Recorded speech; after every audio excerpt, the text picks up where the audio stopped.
Hi everybody, what a day we have here at the Gabba. 20,000 people in the ground, 2 for 89 at the tea break. The Australians have Matt Renshaw unbeaten on 46. He's played very well, more freely I think than we might have expected after Adelaide. Michael Slater and Waqar Younis is with us for these 3 test matches. Renshaw first, looks good. He looks fantastic, and I think it's just because he's starting a test match and he can go out there. The game situation is very different to what it was in Adelaide, where he had to sort of bunker down and get through when he got Australia home.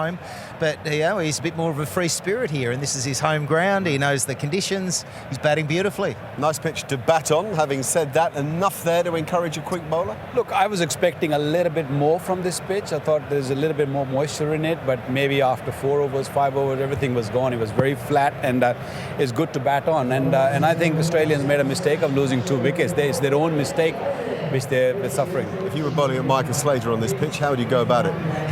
Just control, just outside the off stump, just keep it there. Don't bowl on his legs. Oh, yeah, that's right. Build the pressure up. He knew I'd go after something.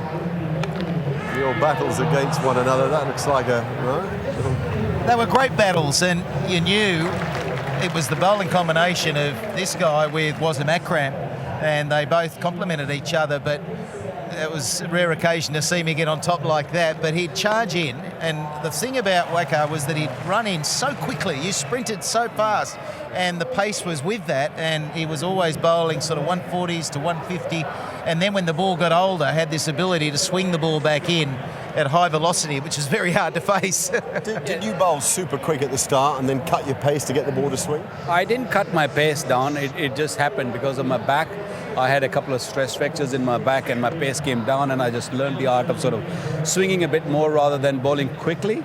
But yeah, what you're seeing right now is my early days to Alan Border and the others, but yeah, Slats had a bit of me there, which you just saw. You talked on commentary.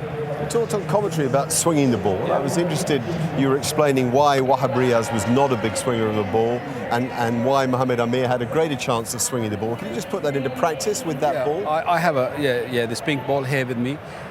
What is happening with me with Amir and Rahat, they present the seam quite nicely. They're just right behind the ball. They're not really breaking the wrist or either side of the ball.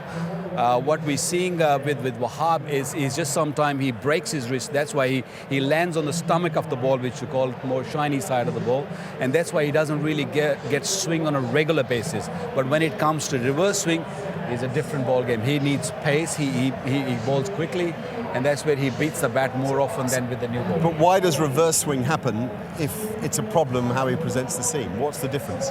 It's just that the balls, it only swings when you bring the swing seam down straighter than on the angle. But what we saw, Wahab balls with the sort of a broken wrist. That's why the ball goes down to the pitch on an angle. That's why it does not reverse swing. then. Yeah, when it's reversing, it does not really matter. Then it's more the shiny side. You control it. You know where to bowl, which length to bowl. It's a different ball game then. But with the new ball, I feel Wahab need to learn a bit more and probably need to straighten his wrist a little bit.